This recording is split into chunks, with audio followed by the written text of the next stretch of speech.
stand, nous allons surtout parler des mouvements des eaux océaniques, marines, pour voir un peu l'impact que ça a sur la température, la densité, mais aussi sur les nutriments et donc sur la chaîne trophique.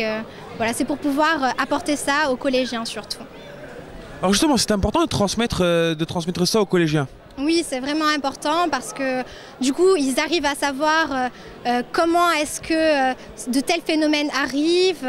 C'est très important pour pouvoir, pour qu'ils aient accès à tout ce qui est scientifique et pour qu'ils puissent aller plus loin ensuite, pourquoi pas à l'université et dans le domaine de la biologie par exemple. Donc il va y avoir des débouchés très différents en fonction du domaine qu'on choisit dans la biologie par exemple ou au niveau scientifique dans la physique ou dans les maths. Moi je parle au niveau scientifique du terme. Beaucoup d'élèves étaient très intéressés en tout cas par notre stand, ils posaient énormément de questions, c'est très agréable, ça fait plaisir et donc oui je pense qu'il y a quand même un fort intérêt là-dessus. On a mis de l'huile essentielle.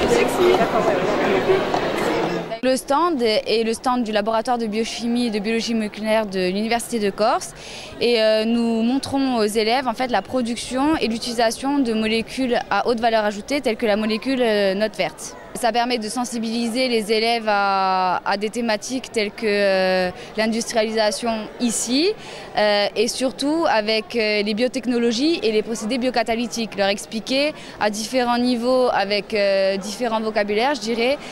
Ça nous permet de vulgariser les choses de manière à pouvoir les sensibiliser et à les intéresser derrière pour avoir une application pour ce qu'ils verront par la suite durant leur scolarité. C'est le stand du département informatique donc de l'Université de Corse et on a deux parties différentes.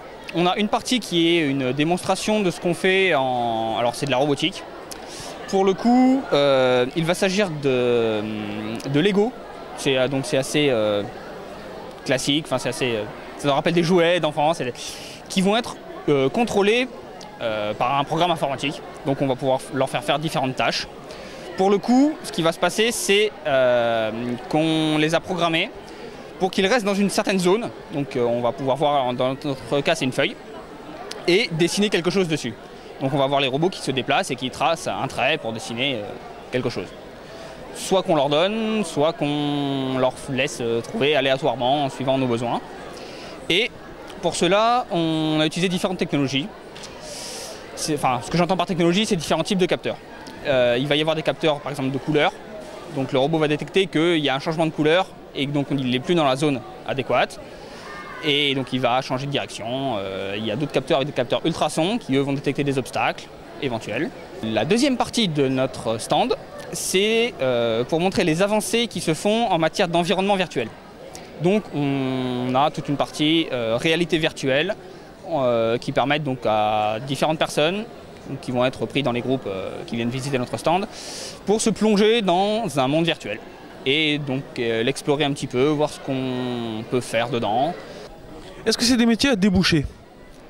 Aujourd'hui, franchement oui. On a beaucoup au niveau de nos filières informatiques, le taux d'insertion est très élevé. Je ne pourrais pas vous donner un chiffre exact, mais la plupart des étudiants qui sortent du master ont trouvé du travail ou ont un premier contrat ou en fin d'alternance, ils continuent un petit peu avec l'entreprise pour voir si tout se passe bien et s'ils sont embauchés. Mais en termes généraux, on a de bons taux d'insertion. Oui.